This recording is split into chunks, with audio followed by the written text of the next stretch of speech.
The FBI is the most sophisticated law enforcement agency in the world, pursuing the most dangerous criminals. When one of Chicago's worst serial killers commits unthinkable crimes against women. Imagine your worst nightmare, what you could do to a woman. The Bureau mobilizes, and the truth they uncover is more shocking than anything they can imagine. He was such a violent, horrific person inside that shell of normalcy. What are you wearing while you dismember them? I was wearing nothing. They're too hot. We needed to stop him from doing this again. He's like the evil Boy Scout. He comes prepared to commit his crime and get away with it. FBI. Criminal Pursuit.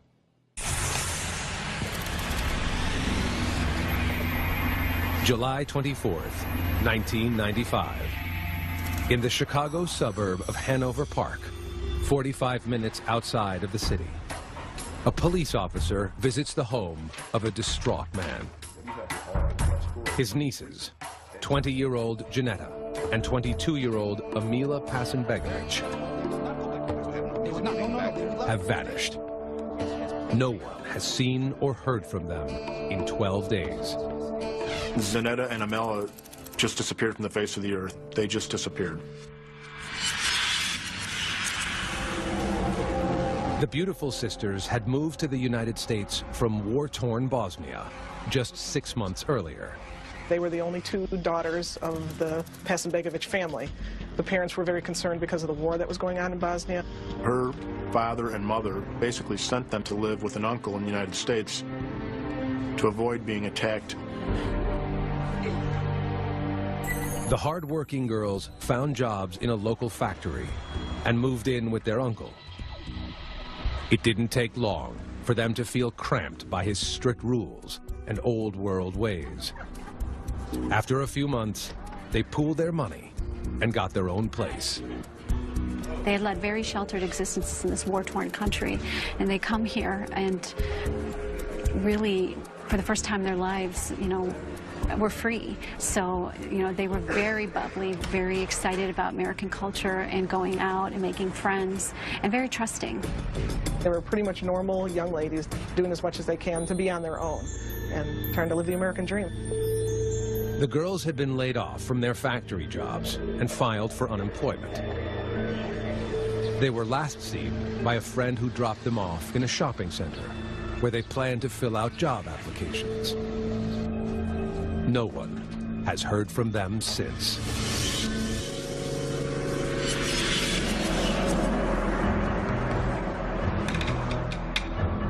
Investigators begin working the case, talking to anyone who knows them. They interviewed all family members, the uncle, and people that they were dating or had gone out on dates with in the past, as well as co-workers. Is it possible the girls have run off in search of a new adventure? Investigators scour the girls' apartment, desperate for clues. It just looked like they walked out of the apartment to go shopping or to go to a friend's house or something. There was nothing out of place. The only thing that was strange was they had a cat, and the cat was missing. So we thought maybe they went away for the weekend and took the cat with them. As the days wear on, that scenario seems highly improbable. It became more and more suspicious, and the more people we talked to, they said this was very unlike them. They always talked to their friends, daily. It was very unusual for them just to disappear without having any contact with anyone. The mother and father, when they spoke about their daughters, just heartbroken. I mean, they checked in with them every week, even though they were in another country. The fact that their father hadn't talked to them was clear that they had met with foul play. There's another reason for authorities' concern. Months earlier, police in a neighboring suburb had begun finding the dismembered body parts of a young woman. Her car was found abandoned in Hanover Park. The woman was clearly the victim of a depraved killer. This was a vicious, evil person. He's a murderer. There was no reason for it outside of his own pleasure. Local investigators needed help and contacted the FBI. Special Agent Brian Bean was brought onto the case. He had some kind of a mental element that allowed him to continue doing these acts while he was covering his tracks. Special Agent Bean has been working the case for months and knows that in a city with a metropolitan area of almost 10 million people, it's virtually impossible to track this kind of evil. But now he notices a disturbing link between the Pasenbegovich sisters and the dismembered woman. The woman's car was found not far from the sisters' home. Well, we learned that the car was dropped off in an apartment approximately a mile from where the two sisters lived in Hanover Park. Agent Bean's instincts tell him that these cases are related and that something sinister is stalking the suburbs of Chicago. We believed, based on our talking with a number of investigators, that we had someone who had certainly killed more than one person and was very likely to continue doing so. FBI Special Agent Jim Gretz joins the search for the missing sisters. He and the team quickly hone in on two co-workers as possible suspects. We interviewed 2 associates, 1 for each of the 2 girls. One turns out to be just a friend. The other is a boyfriend. Both men agree to be polygraphed. Agents are hopeful one of them will prove to be more than just a suspect. But both men pass and are quickly cleared of any involvement. There was really no evidence to point to them other than they did have close social and prior work contacts with the sisters. It is the first of many dead ends. We always checked into everything, but everything turned into nothing. The team refuses to give up. Soon, their diligence is rewarded with another potential lead. Investigators discover that while at unemployment, the girls ran into a former coworker. Nicole! Oh, hey! How are you guys doing? The woman told them about a man whose wife had a cleaning company and was looking for workers. There was some exchanging of phone numbers, and the man was given their phone number to try and hook them up with cleaning houses. We believe that the following morning, a woman picked them up in her vehicle and drove them to a house in Glendale Heights, purportedly for the purpose of pursuing the house cleaning job. The question is, who was the woman who picked up the sisters? And what happened to them after they disappeared? It will take months before the FBI learns the answers to those questions and begins to realize what a monster they are dealing with. You hope you're wrong, because if you're right, you're fairly sure if you don't get this person, there's going to be another one. Outside of Chicago, a woman's dismembered body parts have been uncovered in various areas.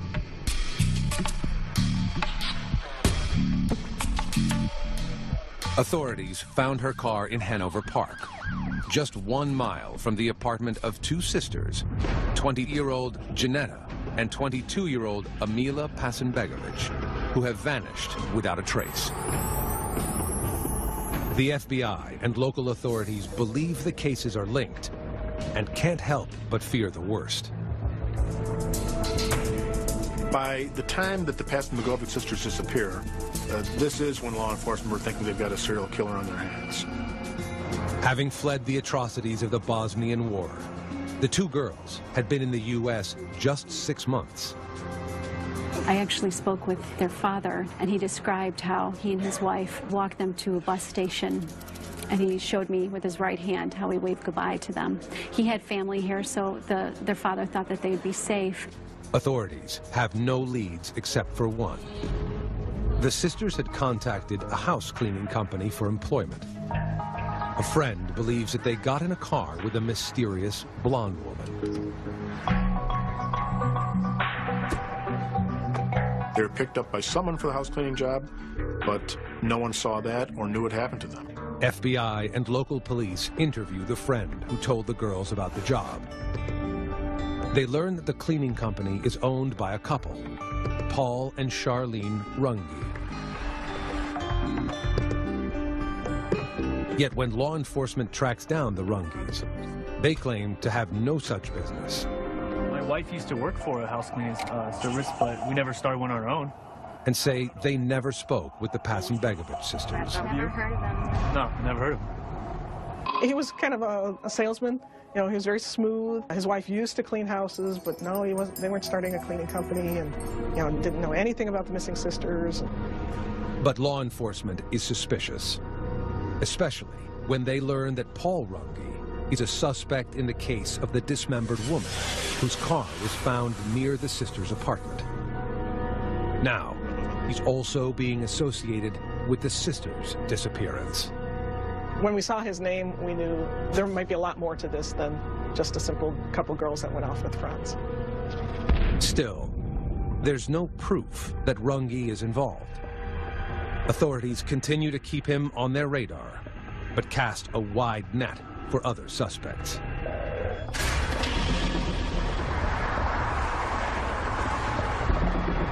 More than a year goes by while FBI and police struggle to find out what happened to the Pasenbegovich sisters. They're still looking for a suspect when, 20 miles away in downtown Chicago, the fire department responds to a call about a blaze on Touhy Avenue.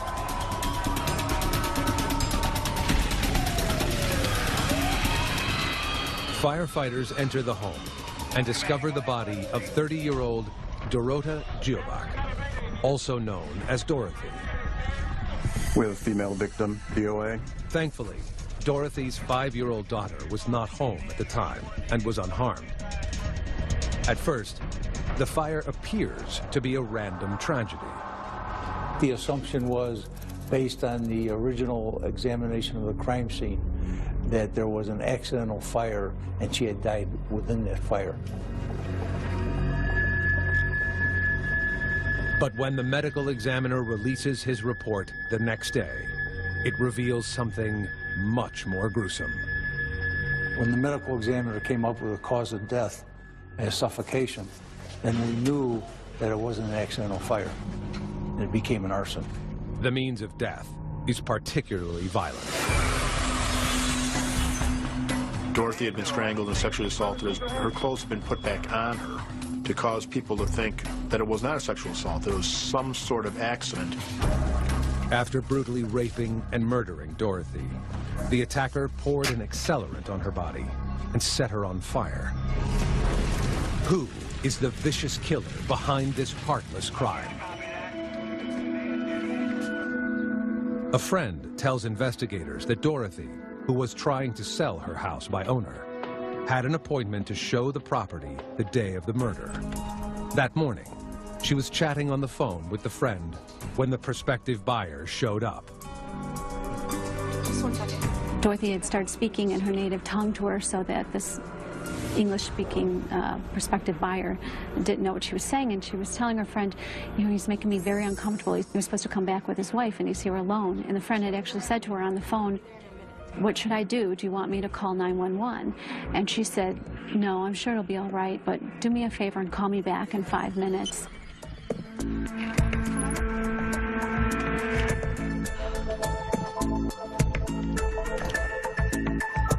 When the friend called back, Dorothy didn't answer. Panicked, the friend called 911. 911, what's your emergency? I need you to go check on my friend's house. She was too late. At the same time that she's calling 911, the fire department is being called to the house because of the fire. Who was the visitor at Dorothy's house? It's unlikely that this killing has anything to do with the woman who was dismembered in Hanover Park, or the two sisters who have disappeared. The methods of killing are completely different, which is uncommon for serial killers. Some serial killers have a strict modus operandi where they think you're just never going to catch me. I think that generally they stick to one format. Is it really possible that more than one sadistic predator is on the loose in the Windy City? January 10th, 1997. It's been 2 years since a gruesomely murdered woman's car was found in Hanover Park, the same suburb where 2 Bosnian sisters later disappeared. Now, 45 minutes away, Polish single mother Dorothy Dziubak has been discovered raped, strangled, and burned in her Chicago home. There was ligature to her wrists. She had blunt trauma to the face as she was being pushed down. According to Dorothy's friend, a man had set up an appointment to view her house that was up for sale. But despite interviews with friends and neighbors, police are unable to identify or locate him. To compound matters, there's hardly any physical evidence from the crime scene. Because the original investigators thought it was a death investigation as a result of a fire, there wasn't extensive forensic recovery of evidence. Chicago police don't know it, but that lack of evidence is eerily similar to the Pasenbegovic case that has stumped the FBI and authorities in the suburb of Hanover Park. Bosnian sisters Janetta and Amila have vanished without a trace, and authorities are no closer to finding out what happened to them. Neither group is aware of what the other is investigating. The FBI's only suspect is Paul Runge, whose wife Charlene allegedly ran a cleaning business that the girls had contacted for employment. We don't know anything. Even though Paul and his wife deny any knowledge of the company or the sisters, agents aren't convinced of their innocence. We kept looking at all these other people thinking, well, what if it is all just coincidental? So we kept looking at everything and eliminating, and it just kept coming back to him, and it's like, he's the guy, he's got to be the guy. They dig deeper into Paul Runge's background and discover a shocking and sordid past. At the age of 17, Paul Runge brutally raped and assaulted a 14-year-old girl.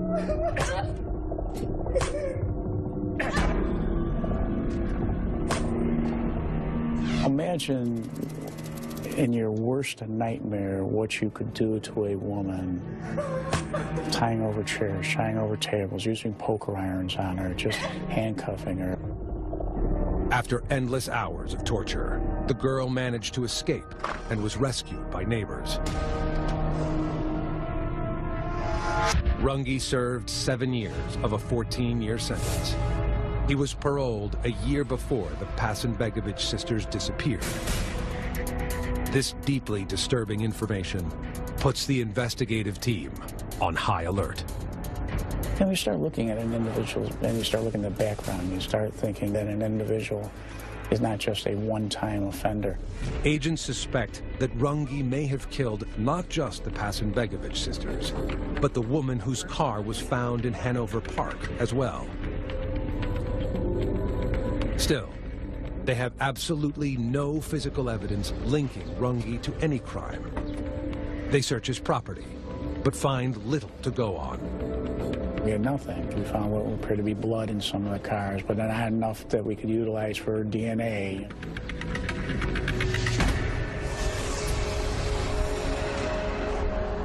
Without enough evidence to procure an arrest warrant, the only thing investigators can do is put Paul Runge and his wife, Charlene, under periodic surveillance. For months, they secretly follow Runge and his wife.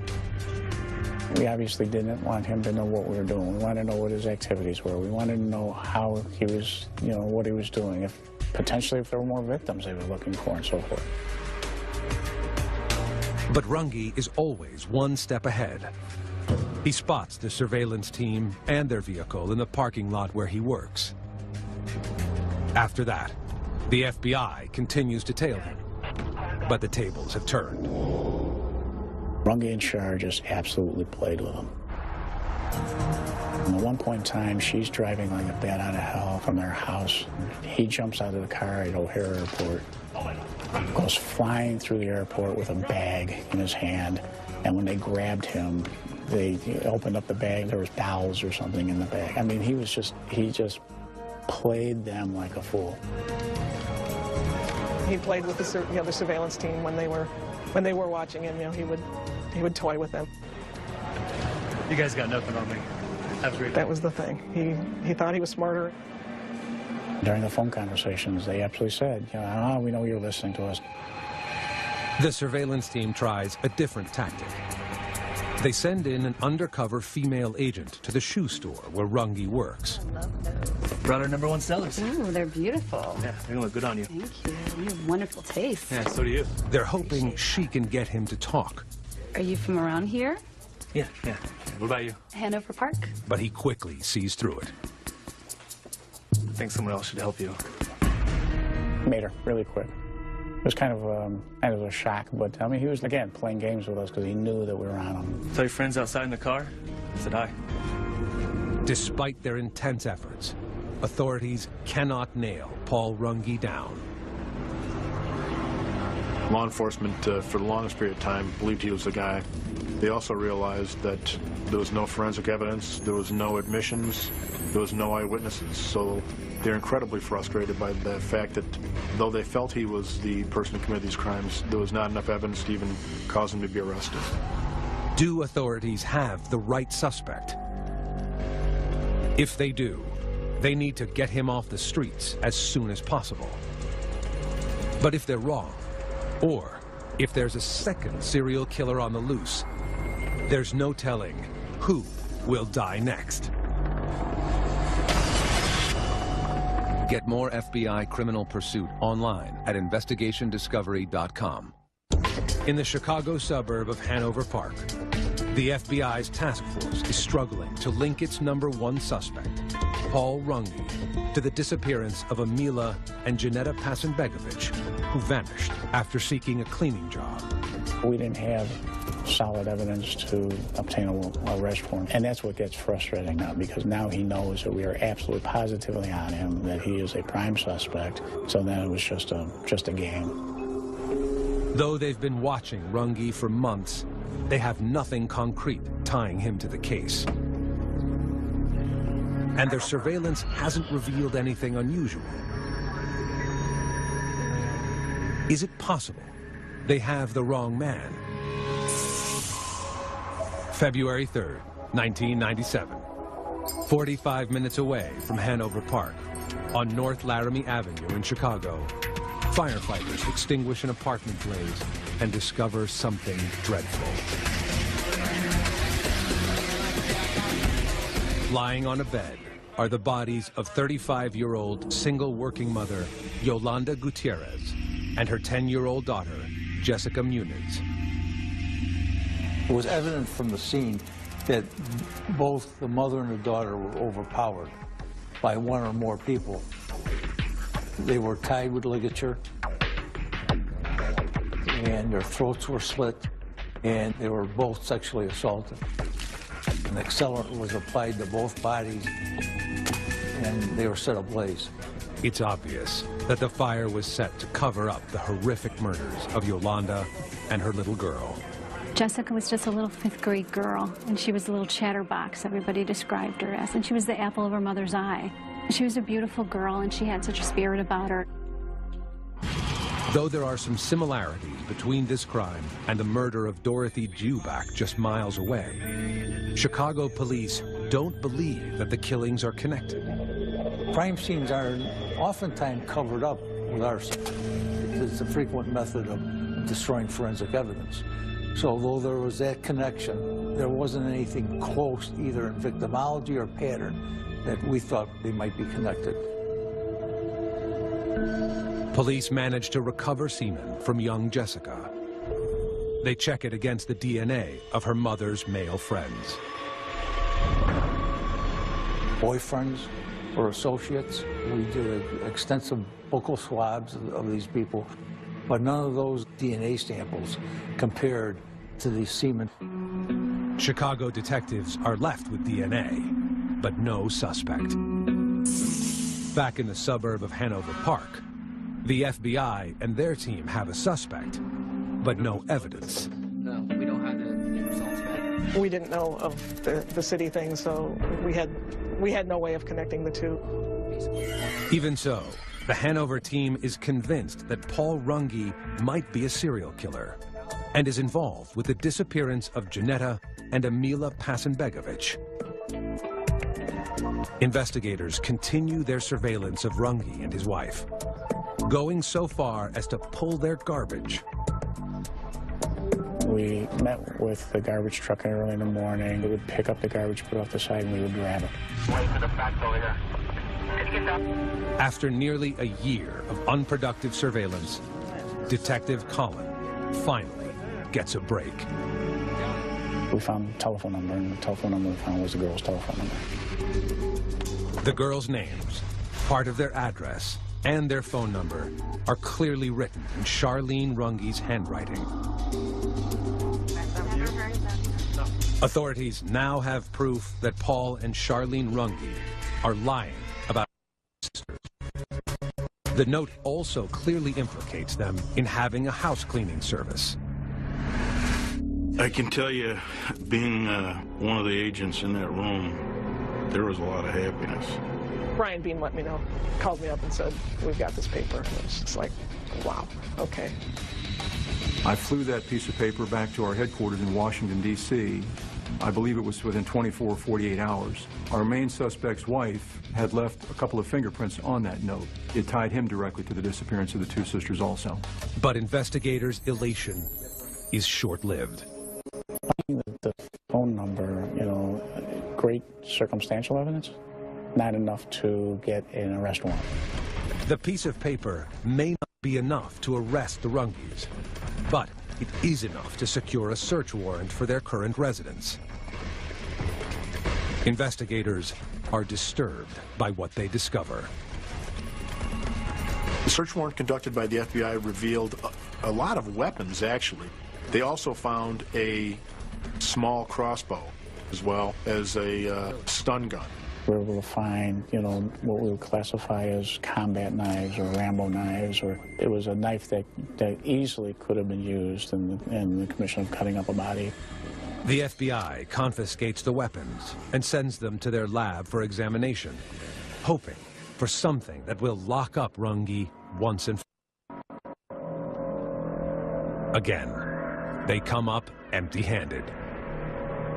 We didn't find any blood on any of the items that we suspected might logically have blood on them, particularly that knife. We didn't find anything that would definitively tie our suspect or his wife into the disappearance of the two sisters.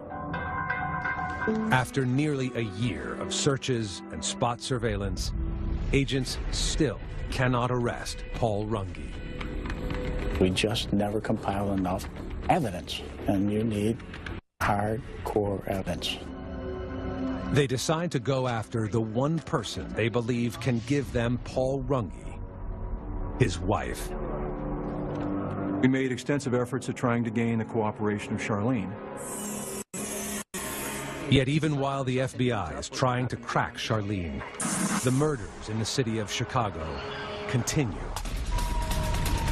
In March 1997, another female victim with her home for sale by owner is raped and set ablaze, this time on Kenneth Avenue. She was found in the bathroom, burnt severely, forced blunt trauma to the head and disrobed. It was an obvious homicide with an arson cover-up. There was a lot of evidence of a lot of resistance being put up. This was a horrific fight. Chicago police are finally starting to see the pattern between the three fires. Now they too, like the Hanover Task Force, fear a serial killer is on their hands. One who is sadistic and smart enough to cover his tracks. When you talk about serial murders, there's a different type. A disorganized one, they just kill and it's sporadic. It's just, you know, the crime scene's a mess and stuff. Very organized serial murderers, on the other hand, you know, they need to control every aspect of it. Chicago police and the FBI are still working separately, unaware that each is pursuing a ruthless sadist. But soon, an old piece of evidence breaks both cases wide open, and a shocking videotaped confession reveals Chicago's worst serial killer since John Wayne Gacy.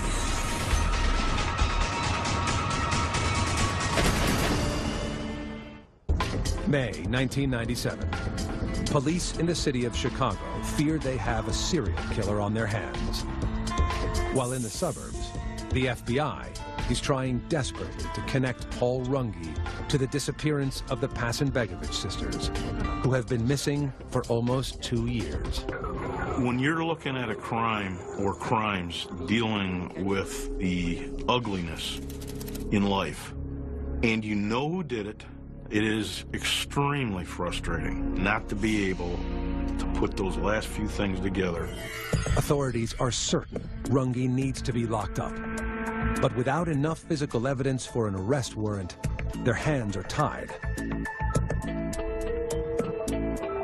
Agents come up with another idea. A 1996 search of Runge's house yielded a collection of weaponry.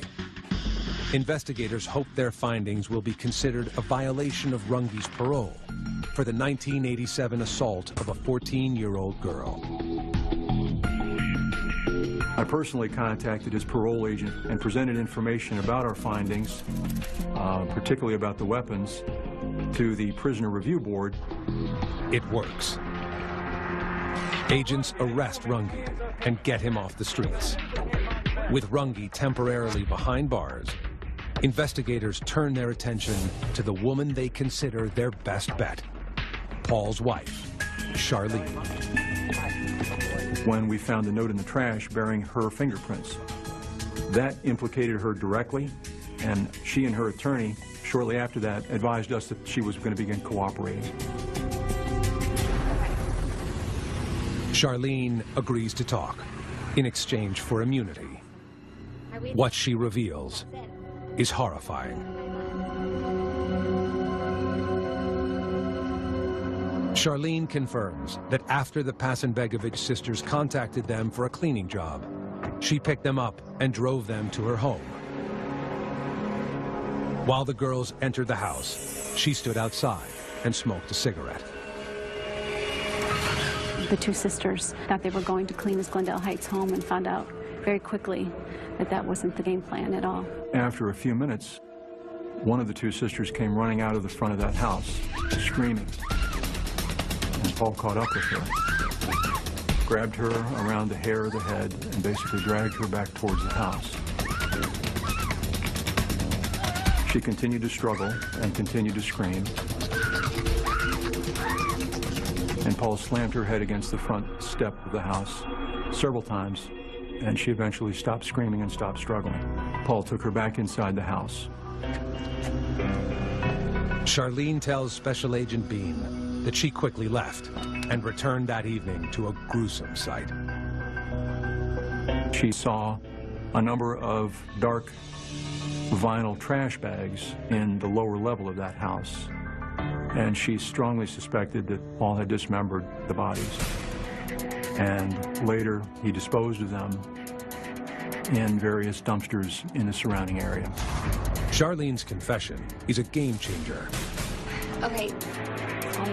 As law enforcement and the attorneys assemble the case against Runge, Chicago PD has a shocking development of its own. Chicago detectives decide to take advantage of new DNA technology and resubmit samples from their unsolved cases. One of the samples is the semen found in 10-year-old Jessica Muniz. This time, it matches someone in the database, Paul Runge. So we had our man. We knew we could run on him with those homicides. The DNA link between Jessica and Paul was the first rock-solid forensic piece of evidence that was in all ways conclusive of his guilt. Finally, the Hanover Task Force and Chicago police realize that Paul Runge is the man they have all been looking for. Investigators come up with a plan to confront Runge, who has no idea his wife has flipped, or that there is conclusive physical evidence linking him to the Chicago murders. The trick of dealing with someone like that is not to insult his intelligence, play up to it, present to him as he's smarter than you, until you pull a rug from him. The FBI strategically interviews Runge first. He essentially told us that he didn't wish to answer any further questions because he'd already made statements before to law enforcement. And after a very, very brief time with Paul, we thanked him, we left. Detective Capitelli goes in next and grills Runge about the 3 fire cases. He came out, the FBI profiler, saying he agreed with our evidence, but he wouldn't confess. So that indicated to me that Runge was also the playful sort. He wanted to play with us, if you will. He was getting some enjoyment out of this. Runge vehemently denies any involvement until Capitelli confronts him with the DNA evidence found in Jessica. Then we showed the final report indicating that it was a 1 in 32 trillion match. And we told him either this was an extraterrestrial from a different universe or you. Runge finally admits that he did it, but says he's worried he'll get killed in prison for murdering a child. He asks Capitelli if he can be transferred to another facility. In exchange, he offers up the names of his other victims. So the trick was not only to get him to roll on the one we already knew he did, but all the other ones that the FBI thought he did, and the ones we were convicted on. She was bleeding real bad, like this. And I went to the kitchen and found a match, came back and lit it and left. And then, Runge confesses to the rape and murder of 8 women, including Dorothy, in the city. He reveals that he snuck into Chicago to kill them, at times when he knew the FBI wasn't following. He also confirms the FBI's assumption that he killed the woman whose car was found in Hanover Park, as well as the missing Pasenbegovich sisters. Paul, as a serial killer, was a little bit different than most. He changed his MO. His first 3 murders were done in one fashion where they were crimes of opportunity, where they were killed on his home turf. However, when he got the attention of the FBI, he moved on to a different way of doing it. He doesn't want to be on his home turf anymore. He's like the evil Boy Scout. He comes prepared to commit his crime and get away with it. In a chilling confession, Runge freely reveals how he assaulted the unsuspecting Bosnian sisters, obliterating their American dream.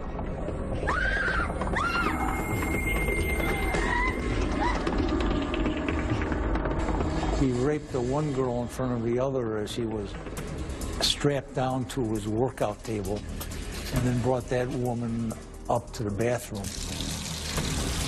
He chained her to the tub and turned on the water. He said she accidentally drowned, but take that for what it's worth. But he dismembered her and then came down and killed the other sister. Paul eventually took the girls down to the basement area of the house and cut their bodies up and placed them into bags. Describe for me the saw you used and was the Bosnian girl. The same one. Describe it for me. About this long, a tree saw. Okay. Started to cut on I don't know who, but on the arms here, hands, the arms here, the ankles, the legs, and then here. Did you dismember their heads? No. Okay. What motion did you have to use in order to do that? Just like cutting a tree. How much force did you have to use in order to dismember them? Less than a tree branch. It's so horrible. I mean, they had gone through so much before they came here, and it was just like, you know, they had an opportunity for such a great life here, but he took that away from them. Hour after hour, Paul Runge calmly details his reign of terror for investigators. This is a part of the homicide confession by Runge of Yolanda Gutierrez and Jessica Munoz. Laid her down on the bed, and the mother and her daughter came over and laid on the bed over here on the other side. And then I took the duct tape out of the pocket and I taped her hands behind her back, and then the little girl's hands behind her back. And you'll notice again, this is an horrific act where he describes neither the mother or daughter whimpering, yelling, complaining, just laying there stable without emotion as he goes about and kills the mother in front of the daughter and then the daughter. No emotion at all. It's amazing.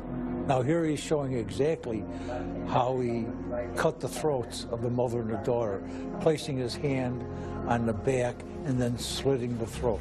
There was gurgling sounds from her neck. She didn't say anything, and there was blood that came out when I said that. When Paul Runge was describing these horrific acts, he described it as if he was swatting a fly away. Really, he had removed himself. He was evil. There always seems to be some emotion when a homicide offender or murderer confesses. Runge, nothing. It was like looking into a deep, dark hole. Nothing.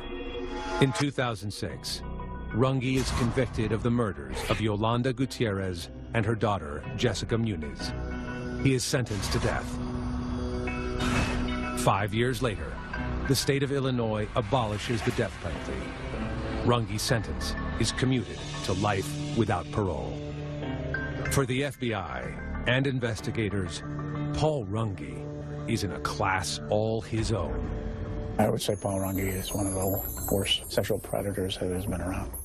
He presented himself as so normal. When you looked at him, he's part of the wallpaper. He's not someone you look at and say, we ought to be very careful around this guy.